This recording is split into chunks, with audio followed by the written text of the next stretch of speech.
2, 3. Yo, what's good? Welcome to Counter Currents. This is your host, Petey Steele. And I'm your co-host, Selena Torres. And today's guest, she's a comedian that's absolutely killing it right now. She just had something come out on Comedy Central. But for me, she has an extra special meaning because she hosted the first mic I ever did. And she was nice enough where she asked me, right before you get on stage, whenever, she asked me, do you want me to tell the audience that this is your first time? And I said, yes. And then I said, no, I think I changed my mind like 6 times. And she was very patient and cool about it. And I'm forever grateful. Please welcome the amazingly talented Brittany Carney. Hello. Thank you for having me. I didn't remember that until now. Like, I feel like Thanks for coming on. I bet. Was that at Wonderland? You do? I was going to ask you if you remember that. It was at Wonderland. Yeah. Oh my gosh. Wow. Yeah. That's so exciting. It's good to talk to you again now, eons later. Mm-hmm. And yeah. Thanks guys for having me on. I'm excited to hear from you, here with you. Yeah. You were in New York, been dominating everything we've seen on media. I was sad. I went up there maybe 2 Augusts ago, just me and my mother on kind of a mother-son trip, and we went to the Comedy Cellar one night just to catch a show. And my friend Brittany might be on the bill, but you weren't on that night. No, yeah, okay, that's really cool. I'm sorry I missed you. Also, I just remembered something. Petey, were you somehow in Chicago like a weekend that Benji and I were there? Absolutely. And you saw them? I wasn't with you. I didn't see you. Yeah, no, I went up there, and it was so funny because it was my friend Kristen Toomey, who's a great comic out of Chicago, and I went up there to visit with her, and also just go around, do mics or whatever. So after we hung out one day, she's like, oh yeah, come do the Laugh Factory, I can get you in there. And then I get up there, and I'm there early, and they're like, oh yeah, there's comics coming from DC, like Benji's on the list. And then Bassam shows up, and he says, oh yeah, I might get on too. He didn't eventually get off. He's like, Brittany might be coming. And I was like, oh cool. But I didn't run into you then. But me and Benji went up and did the town. It was great. That's so crazy. I remember at the time being like really taken by the small world aspect of that, and I forgot what was going on. I guess maybe I just had a show somewhere else, but I was like, what the fuck, how's everybody convening in this? It was like a random week. It must have been June 2019. It was July 4th. It was the July 4th. No, it was, you're right, it was later. And then that reminds me, Elena, you were talking about like how we first met at when you were performing at Wonderland. I remember the first host, like the host for my first open mic was David Carter, but then I remember that early on Benji was hosting an open mic at Capitol Lounge, rest in power. It was a bar next to the Heritage Foundation. But anyway, I remember that like Benji was hosting, and then he was like, hey, is your name Carmela? And my name is not. My last name is Carney. I guess it just sort of came up with the sound. Anyway. And then we became the greatest of enemies. Anyway, cool. Great to connect. Yeah, it's funny. It's funny how suddenly, you feel like you haven't done comedy for that long, but suddenly, at least I do. Like, I feel like it hasn't been that long, but then suddenly you have all these memories that to you feel like what happened yesterday. Yeah, it's actually kind of, it's both unsettling and then I guess cause to feel proud of yourself, right? Because you remember early days. And I don't know, it all just kind of mushed together. Totally. And you moved to New York how long ago? A year ago? Yeah, a little bit over a year. When did I move? I moved in November of 2018. Yeah, I moved the day before Thanksgiving in November. And the reason really was because for about a year I had been coming up here to New York more frequently to do different shows. And then that was like getting better. That was getting maybe more, less, how should I say this? Less soul sinking, like with each month I would go, and it was really helpful to make more connections the more I went. And then through that through the previous year, I'd signed with representation out of New York, and I was working a day job in DC that was like, it was like a research contract job for one of the Smithsonian sites, and it was ending pretty concretely in that October. So I was like, okay, I'm gonna try to hike up my bags and go. So now it's a little bit over 2 years, I guess, which feels And bizarre. what was that process like? Because we all know a lot of people who have moved to New York, but you're one of the people that I've seen that's comedically done really well pretty quickly.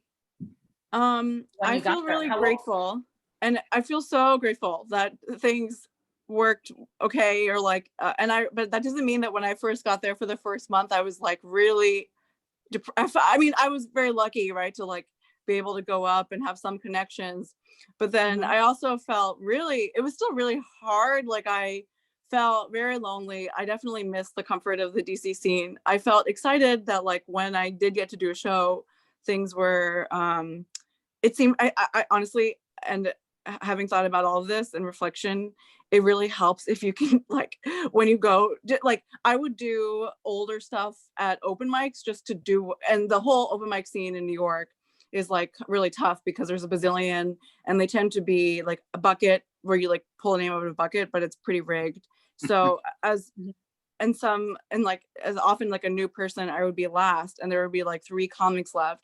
But then I realized that if you just really try to bring it for them and you like do well, then they're like, oh, okay, cool. And then that builds from there.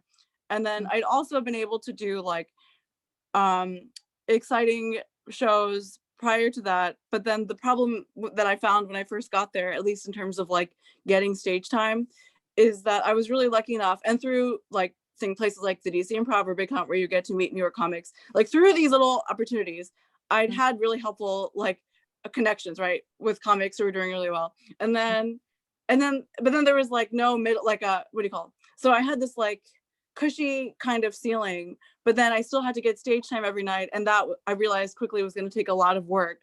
And so at the time, my manager said that I had and it was like totally a time where I was still like crying and lonely, and she said that you have champagne problems. And then she was like, I think that you just have to trust that soon it'll be a lot better. And honestly, I didn't really have much else going on, so I got to put a lot of energy. Right. So I would say I remember thinking that with each month, I felt a bit more connected and like trusted comedically, right? And like it's like every show is like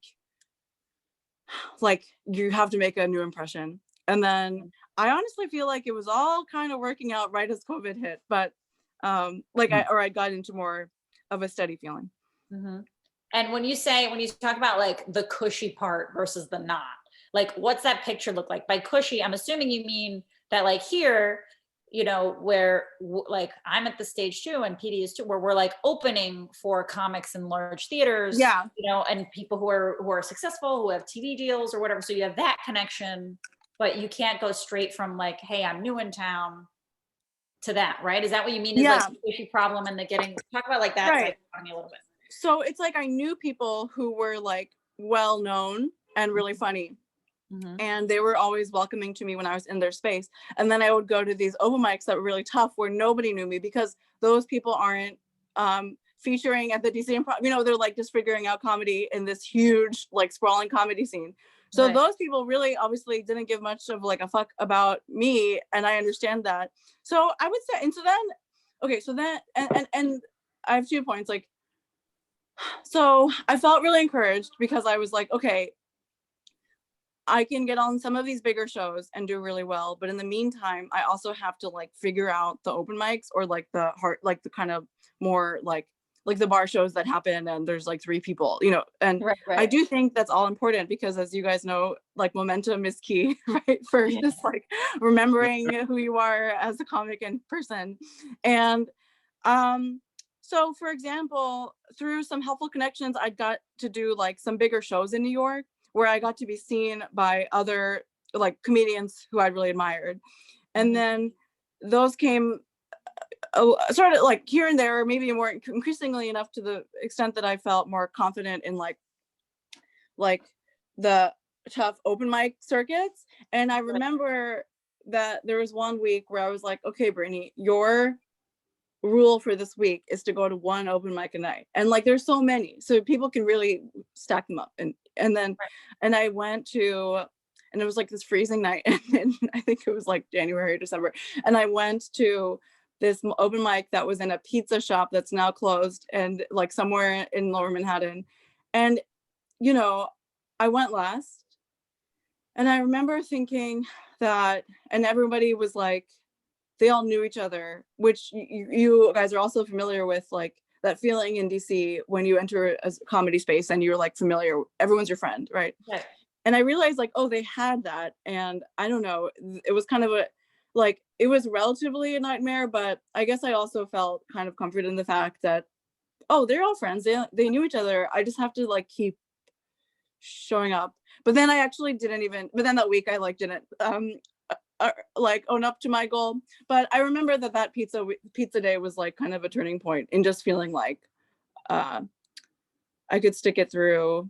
And I remember maybe 2 weeks after I moved, Michael Summers, who's a very funny DC comic and friend, he and I started within weeks of each other. He was in New York for something, and we got a beer, and I was like really down. And I'm sure I was like not a encouraging presence for anyone considering moving to New York. Right. But then I don't know, with each step, and like definitely the cellar was so helpful that worked out.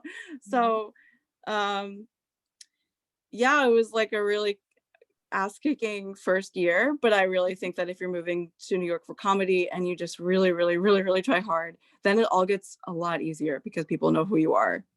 Right. And you talk about like moments with comedians you really admire and stuff. What was a moment where somebody came up to you that you were kind of like, not starstruck, but sort of like, oh my God, I can't believe this person said I was funny. Like, yeah, that happened a few times. And I'm so grateful for those little experiences because, you know, comedy's hard and coming to a new scene is hard. So when you get that kind of support, it really means the world. Like let me think. Relatively early on, I was on Butterboy, which is a really fun show in Brooklyn, and David Cross was on it, and he was like really cool to me about my set. He was really helpful and supportive and like said really nice things. And that was definitely a time where I was still just like you know, like just figuring out how to get booked every week, right? And then or people who I'd seen kill at DC rooms, but they were just like in town for a little bit from New York. And then they were really familiar or encouraging. But then one really notable memory for me is okay, I got passed at the cellar in July of 2019. So I guess I was in New York for about like 8 months. And you know, it's hard there. It's obviously really exciting, but it's still like, you definitely feel like a noob, and there's not that many young women, and you have to like really fight to feel confident and make sure that you're like performing really well and killing to the best of your ability in a new an intimidating place. And I really love Gary Goldman and had for years, and I didn't think he like knew obviously who I was. I was just one of the like the new crop of little babies that were ushered in. And one day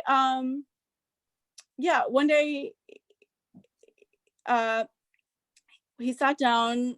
It was like the table in the Village Underground, and then I would like, I was just kind of nervously looking through a notebook, and he sat down, and I smiled politely and I said hi, because I was like, I'm sure he doesn't want me to talk to him. And he was like, said hi, and he said, hi, Brittany Carney.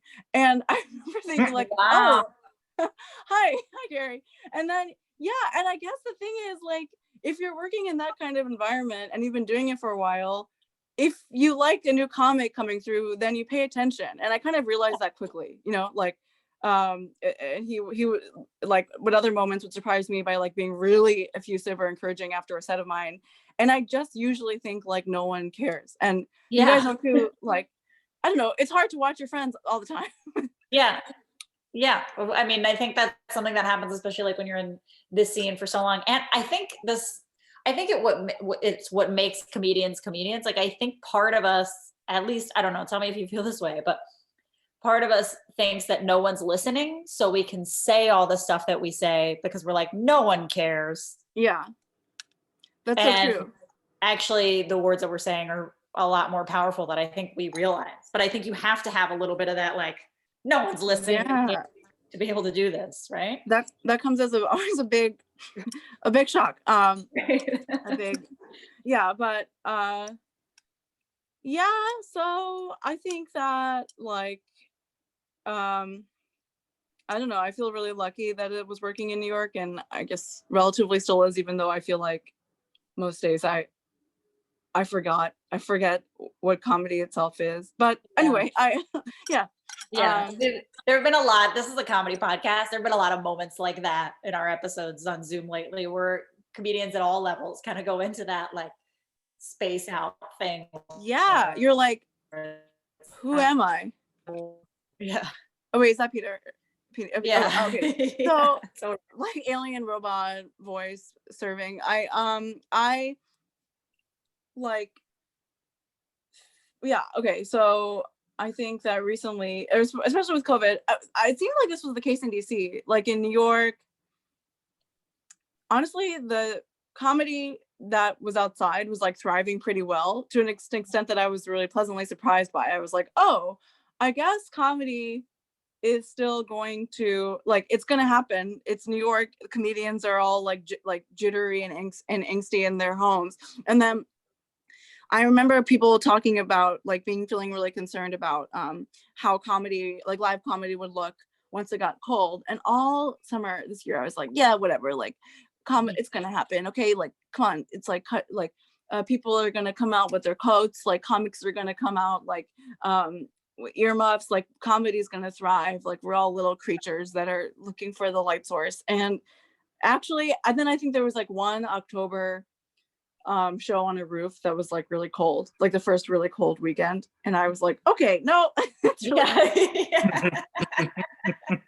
it's hard. I can't feel my fingers. Yeah. Yeah.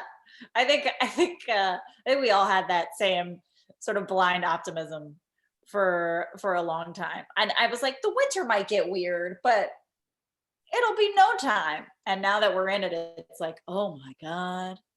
Yeah. Even when it works, it doesn't work. Remember Ramin set up that one in Virginia that was really good. It was like on a backdoor deck that were Cool. facing everything, good crowd. And then football began, and the place is like, we don't care that you filled the deck. Fuck off, you know? Oh yeah. But then also, and I also think, like, as soon as that weather got, like, it's like you said, Brittany, in October, as soon as that weather just got a little shitty, it's just like this, and you actually feel it, you're like, this is never gonna work. Yeah. So I guess, I don't know, maybe you also feel like the cycles of this, where I'm like, I'll miss stand up very much. Mm-hmm. Or like I'll miss the hustle and bustle of it. And also, because I'm so grateful for this, even though I have another day job, I was like so happy that I was getting to a point where I was like, oh, I'm making supplemental income from comedy. This feels like a dream come true that I didn't expect would happen that early in coming here. And then that doesn't really exist right now, obviously. Right. So even though comedy is like relative, live comedy is slowed down, but I also don't hate the break from running around every night. I think I have a whole streak of gray hair that I like, by the way, but it's like from just my first year trying to do comedy in New York. And yeah. So yeah, I'm really great. I'd like a break. It'd been a long time coming for me in terms of, like, I'm not some spring chicken either. I'm about to be 40 in a few months, and it's tiresome to do all the late nights and everything like that, and then get up at 5:45 every day, and then log in because I do work, Yeah. Yeah, but I worry sometimes, like, shit, that I forget how to do some of this. But then the couple times I've been out, it's come back autopilot. So I'm like, a break's not all that bad. Like a bicycle. Yeah. That's how I felt about it in the beginning. Because in the beginning, I made the huge mistake that I started going back to comedy like way too quick after having a baby Oh yeah. because How old I is had your the child baby. now? Hmm? How old is your child now? She's 13 months. Oh my God. That's so Yeah, exciting. just over a year old. And I went back to comedy 5 weeks later. Really? Yeah, I Wow. wasn't going You're a to, monster. but I got a Incredible. call from Draft House being like, "Hey, somebody dropped out. Can you fill in?" And I just couldn't say no. Yeah. It bombed How- my face off. I did so bad because I was like so hormonal and such a mess. And then you know what it's like when you bomb, you're like, well, I have to fix this now. And then I just went right And back kept to doing going. like comedy full on after Wow, that. you're a superhero. I was not, I was really exhausted and not a super. So when COVID first came, I was like, thank God. Yeah. Like I was not ready for that. It's- Especially like just mentally, because hormonally I was all over the place. Like they talk about postpartum depression. They don't talk about just like postpartum crazy. Oh my gosh, I can only imagine. I was all over the place. That the first break I loved because I was like, okay, I can like really recover and I don't feel like I'm missing out. And then the outdoor shows happened for me like right at a point where I felt like I was ready to go back. Oh, that's amazing. So So this then- time it feels like much more traumatic than last. Like when this winter came for me, it feels much more like, oh no, than it did in the beginning. Like I feel like now I'm feeling what everybody felt months earlier. And yeah, I know. It's so you know what else I've been thinking about too? Like in addition to how actually physically and emotionally and mentally exhausting live comedy is, and you like don't really realize it because you're experiencing the high of like jumping around to rooms and seeing your friends and Right. is that wait, I lost my train of thought. Okay, we were talking about being tired, we're talking about comedy. Yeah. The exhausting shit. part of going from room to room every night.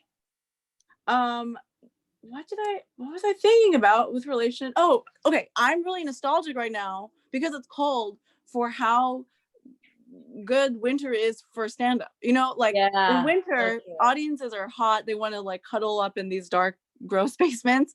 And that's so it's so non-COVID compliant.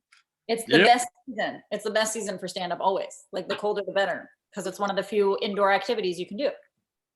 Yeah, I know. So we'll see how it happens. I feel like I have a lot of but yeah, I'm actually coming to what's it called? There's a venue in Leesburg that works in conjunction with the Improv in DC. Oh yeah, Tally Ho Theater. That Yeah, one? I'm going there at the end of this month. Oh, great. So I'm curious about it. Like, is it indoor, outdoor? It's indoor. It's an indoor, but it's a very big space. I did Cool. it about a few years back for Liz Mealy, and Oh, you, sweet.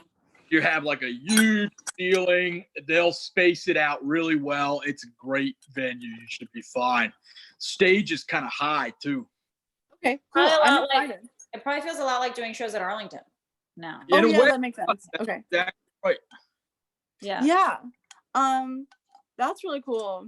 I like so yeah, anyway, I'm looking forward to that, but I totally feel like it's hard not to feel rusty, but I do think actually there's like a weird muscle memory that comes back eventually when you get back into doing comedy. And like it's nice to get opportunities like that when it feels like the whole world is hibernating, you know. Yeah. Like I was excited. So like my Comedy Central set that came out, I didn't expect, or like that show, I didn't expect to get anything like that in a pandemic. I was feeling encouraged that like this time last year, I was like, okay, I'm gonna have a productive year in New York, and then everything closed.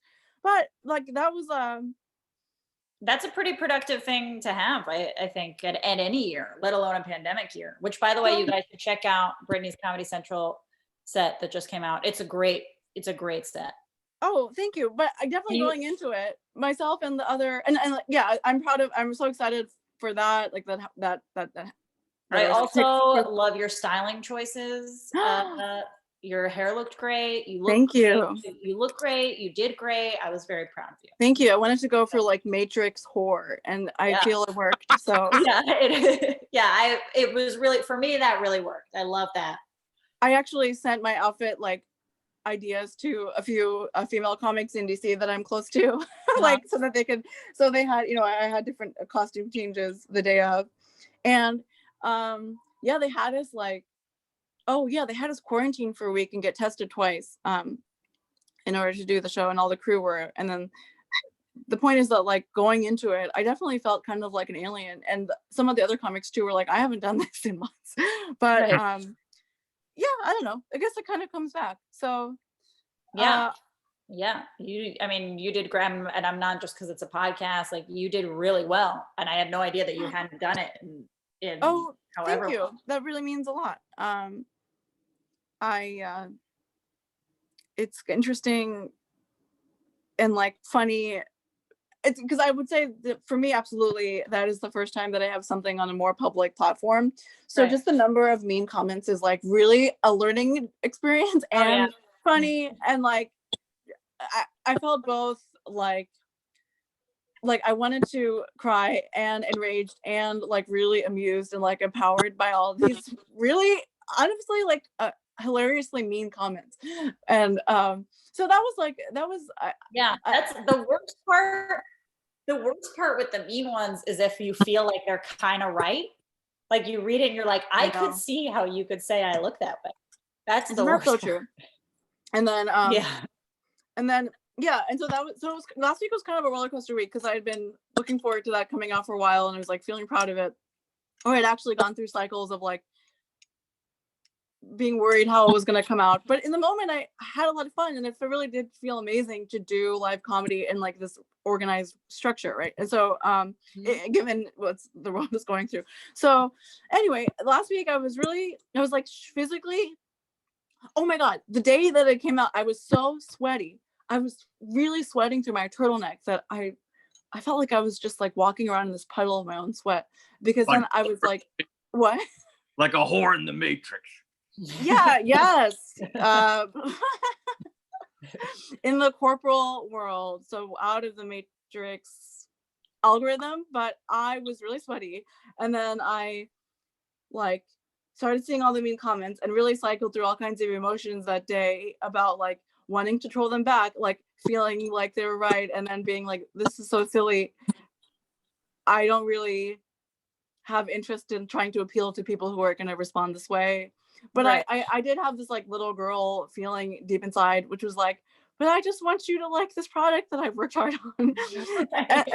and then anyway, but then it was fine, and I'm excited that it's out, and that I got like it's like I got that particular set out, and like then the next day I got like totally Zoom heckled for the first time in like a harsh way. So the universe the universe works in the ways of a like tricky little minx. Well, I think that's why, also comedy, I feel like you don't get comedians whose egos get that crazy, because comedy is the one art form where you're constantly taken down. Like every time you have a big up moment, you go to a show and you get heckled on Zoom the next day, but that's just how comedy works. It's like, oh, you think you're cool? Well, here's something. Prove that you have to definitely. I'm sorry to speak over you. No. But I really agree. I think about that a lot. Like I think about how the cliche is that we often feel as good as our last set, and how I also realize that doesn't go away really. Like at different level, like people who are really established and famous comedians still, I think, go through that cycle, which I don't know if that's comforting or horrifying, but it's just part of it. Yeah, I think you just get inured to it over the time. It's amazing though to have it kind of come back, because like when I got into it, I wasn't that sensitive about how anyone perceived me, and I was like, cool, this is gonna be what keeps me in the game for so long. And then I got better, and then I started getting more sensitive because I had something to lose then, and I was like, what the fuck is going on? Why am I getting more like conscious and care what people think and stuff like that. So it's kind of like, I think it's like a marathon. I think it kind of comes and goes, you know, but I've thought about that. Like if it comes to a point where I release tapes and there's comments, like I know some agents will tell their comics, like, don't even read them, don't respond to them, don't look, just put your head down. And I get that perspective. On the other hand, I don't know, maybe like you're saying you could use it as like fuel to like empower yourself. Like I want to like, Yeah. do better or this or that. And then Zoom heckling, I think is just hilarious. That happened to be at like an improv show. And I was like, come on, dude, you're going to heckle me from a fucking chat bubble. Like I can't even really respond back to you. I'm going to type at you while I'm doing my set. You fucking jack off like this. Yeah. That's not even like fair. It's just silly. So it's one of those things like, you know, the dog howls at a moon. It's no big deal, but the moon howls at a dog. Well, then, you know, big story. But in fact, that makes me think about how like the reason that Zoom heckling is funny is because if somebody heckles in a live show, it's usually not that thought through. They just kind of like blurt it out. They're like drunk or feeling feisty. And so they just like shout something out. But to type something takes like a level of focus. And like once you get to the third letter, there's like a, oh, but anyway, should I be doing this or yeah, I should do this. So anyway, the Zoom heckles, what did I got? Somebody was like, it was the kumite through the improv. And somebody was like, yeah, that happened to me. Oh, really? Kumite. Wow, they were wiling the commenters. Well, yeah, and it's so the kumite's format is unique too, right? Because it's like these little short entries into each comedian and like that are 5 minutes, right? And so this guy was like, when will the show start? Like during my set. And then another person was like, she looks like she's the female Nipsey Hussle, which I think is purely because I had some like braid configuration in my hair. I really don't think it had anything to do with like creativity or like heart in his work. So that was really funny. I don't know. If anything, like internet comments regarding comedy for me like really enforces ideas that like sometimes people are just gonna say sexist or like vaguely racist stuff, and it's really like clear when somebody types it out. Yeah. Yeah, it's interesting to have that stuff in writing sometimes. It's like, I know. It's like you really wanted to get that out, especially live, like when they're looking at you, because it's one thing when you have like a social media comment, but like while you're talking, like that's a lot of hate you gotta have. I know, it's kind of impressive. So anyway, love them. Hope they're doing well. Yeah.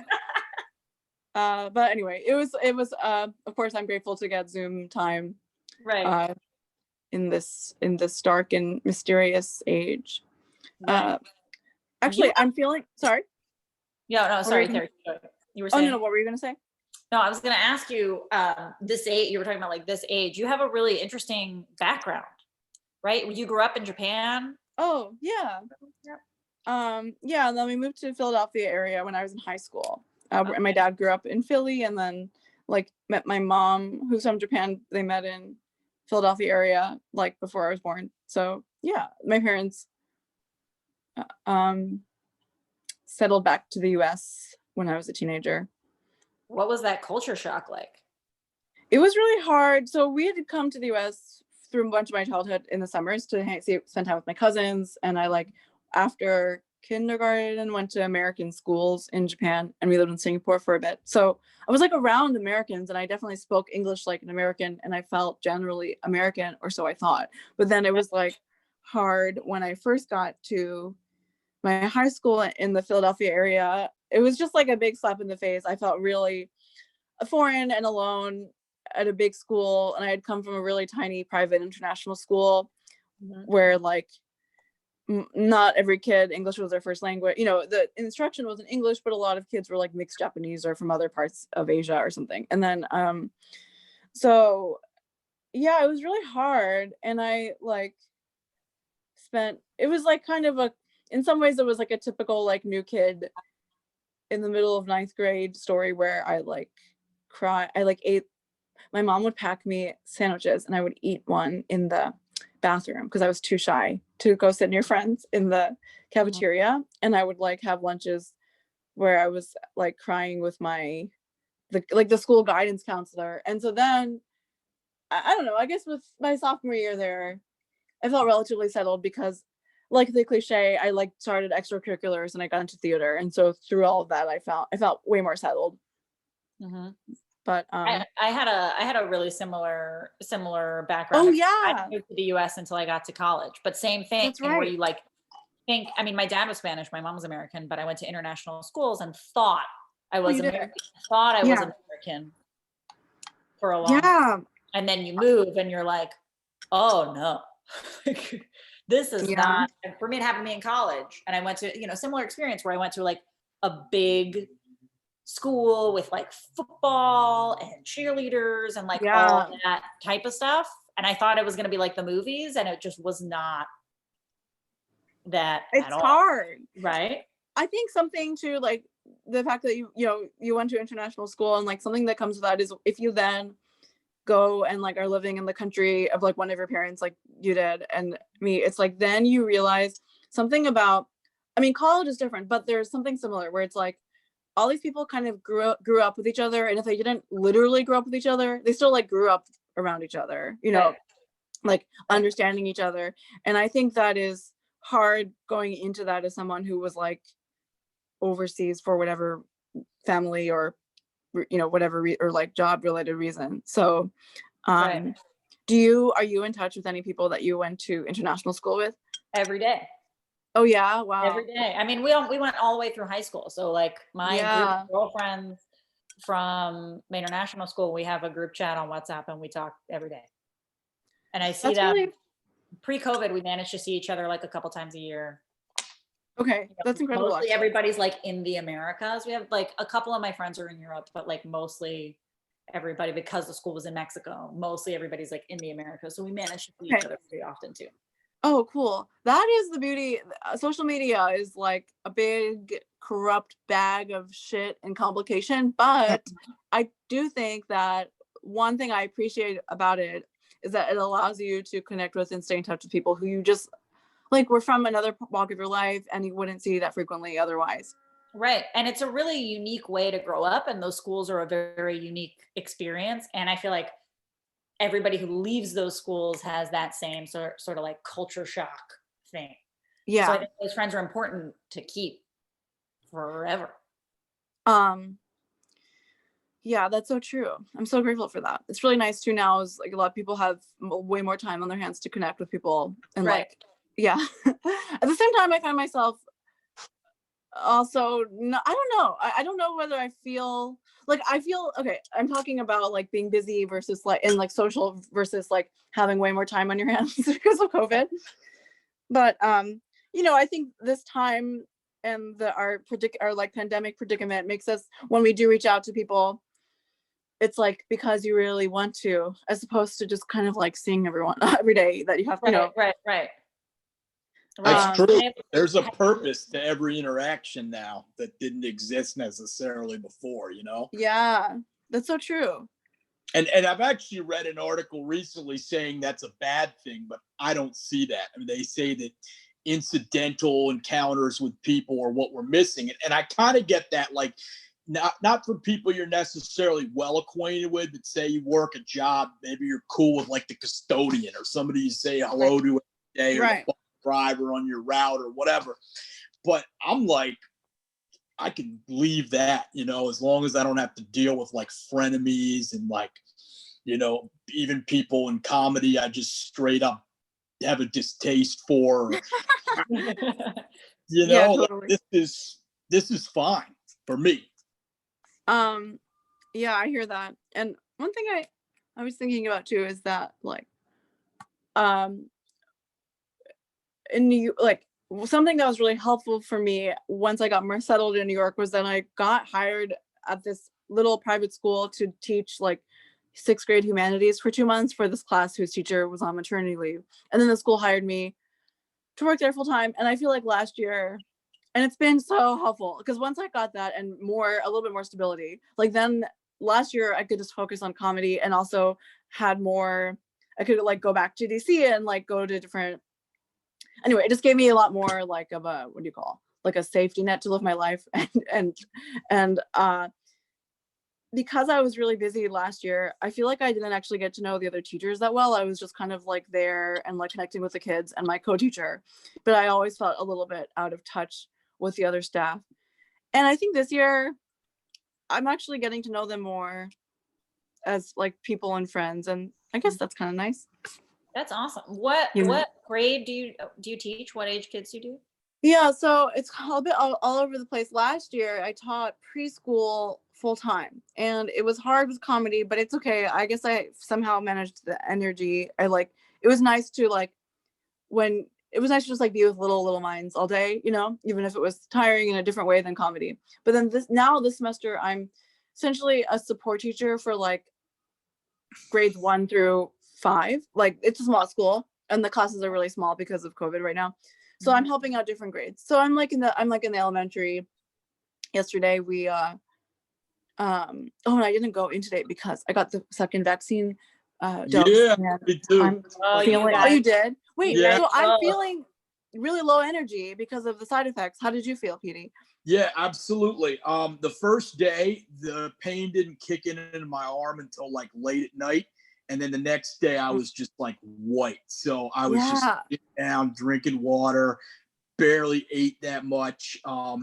Body pains in like weird places too, like your fingers and shit. You know, you feel like an arthritic old guy or something. It's weird. Right. But you know, the thing is, the lady that put the needle in my arm told me something smart, which was actually to go move around despite that.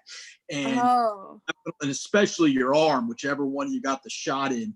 So it'll feel move it around. Yeah, do some push-ups even. You won't feel like doing them, but I'm telling you, you'll feel like a little better after the fact. Yeah, I've just been being a little princess and like, I'm like, oh, I can't use an arm to reach with a spatula, but I'm in the throes of that right now. I apologize if I'm like kind of low energy. I just feel weird and my arm hurts. And like, I guess I just feel like I was recovering from a fever that I didn't have. Right. That makes sense. Yeah, that's exactly right. So do you guys mentally feel like now that you've had the vaccine, do you feel like overnight you're like less nervous about it? Has it changed your mental Definitely COVID? Okay, Definitely. I don't know. I haven't even thought about that, which is funny because that's the point. Right. But for you feel that way, PD? Yeah, I mean, in a way, no, because it doesn't seem like it because I'm double masking now and shit. But that's just because I want to do the civic thing and I still read these articles about new strains and stuff.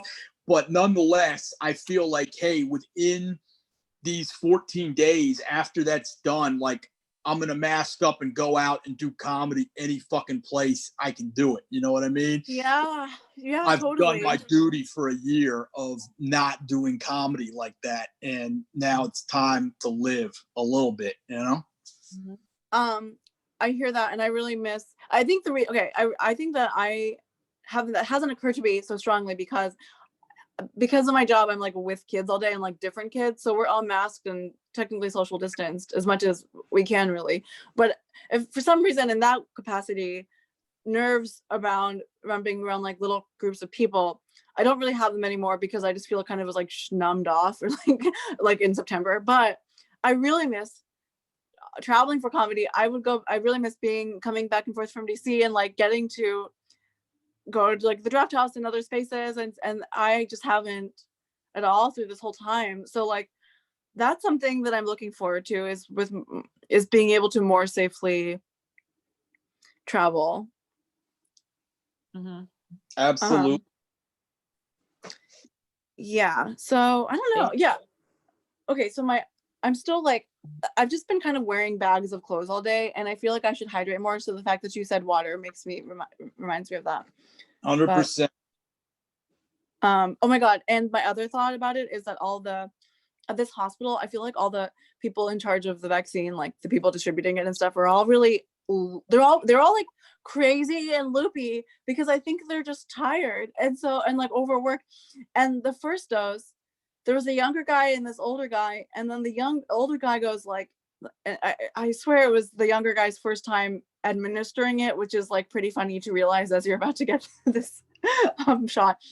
But the older guy goes, Ali, you did it. And he like jumped up and down and he said, if you weren't a guy, I would hug you right now. And then I was just What? like, I know. And then yesterday when I got the second dose, it was that same older guy and this woman. And then the woman asked me, do you remember the name of the person who gave you the first dose? And I said, I think it was a man named Ali. And the woman said, Muhammad Ali, he's dead. Oh my God. She's like prepping my like syringe. So yeah, I mean, shout out to their work. Yeah. I'll tell you what, it's enough to drive you nuts if you work in healthcare. I mean, I don't do any administering of shots or anything, but I live with a lady right now that's a nurse practitioner, and even the amount of like coworkers, people in the field that won't get this fucking vaccine. Like, are you stupid?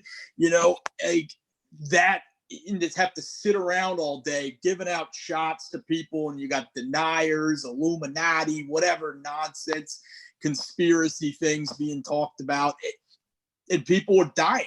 Like, drugs been like 14,000 a day the last couple days in this country. So I don't know. Wow. Yeah, sorry to bring it down. I didn't mean to. Oh, no. That's my fault. I like to, get on rants when somebody brings up a negativistic topic. Yeah, I hear you. How are you guys doing? How's your week? I'm great, man. I'm in paradise. It's cool where I'm at. Where are you? I'm in Hyattsville right now. Oh, nice. I take care of these dogs for an old colleague, so I stay with her kind of, and that's been for the past year. It's been great. Amazing. Okay. Yeah, hella work, my job, nice. And just walk these dogs and try to write jokes and hope the timing's any good when I get back on stage with them, Yes. Right. What about you, Elena? How's your week? I'm good. It's a lot of, I mom it up. I work from home. Yeah. Everything I do is entertainment based. Like my day job, as it were, is like writing for stuff in Mexico, and even that's pretty slow. So I mom it up. What's your daughter's name? Sonia. And what's Sonia's vibe? Like, what's she into? Sonia is extremely energetic. Extremely oh my gosh. energetic. I don't know. You'd be able to tell me if that's normal for her age or not. Like her big thing, she's go is her big word. Like, Whoa, cool. Anytime she's eating anything, she's like, go, like, get me out of here. I want to and she just runs. We're looking at moving because she just like runs all over our apartment all day long.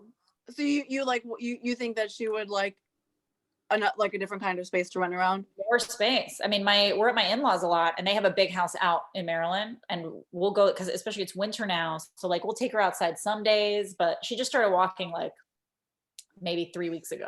And oh my gosh, congratulations. Walking, it's like, thank you. It's just like she won't stop, and suddenly our apartment feels really small because she just runs from one to the other. And it's just a lot of energy, very girly, really into pink stuff, glitter. Hell yeah, power femme. Oh yeah. I think that is so fascinating because like I've worked with kids in different capacities for years, like as I was trying to move forward in comedy. And I think that based on just being somebody that the kids come to during the day and go home, I always think that it must be like really interesting seeing development at home, right? Because you're like, or like, I'm sure it's like just kind of getting through every day, and then you realize that now that she's like not only walking but running and like is really empowered in this new tool that she has.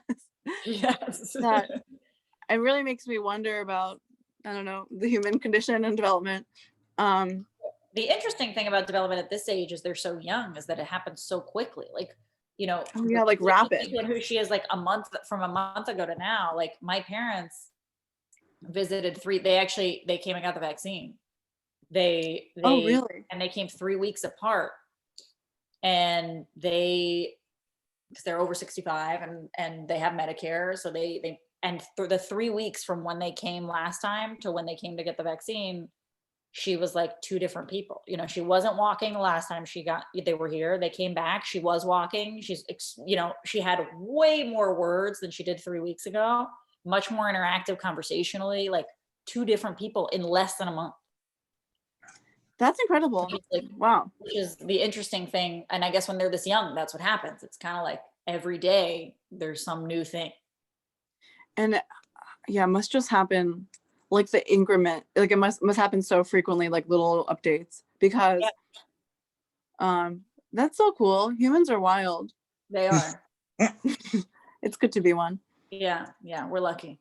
That's really, yeah, we seriously are top of the food chain. Hey. That's really exciting about Sonia. I'm glad to hear she's doing well. Well, we want to thank Brittany for doing this podcast with us. Thank you so much for coming on. Oh, thank you for having me. I apologize about my energy. Your energy was great. Nice to catch up with you both. I didn't even know you had the shot until the last 5 minutes. Yeah, I think I have the Band-Aid still on. Shit. Okay, yeah.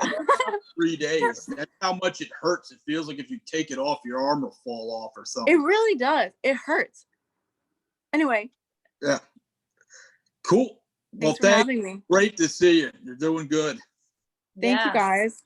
I hope to see you soon in DC or anywhere. Randomly in Chicago, Mexico, international school in Mexico, whatever. You let me know, baby. Comes first. All right. Okay. Bye, guys. Take care. Have a good night. All right. Bye, everybody.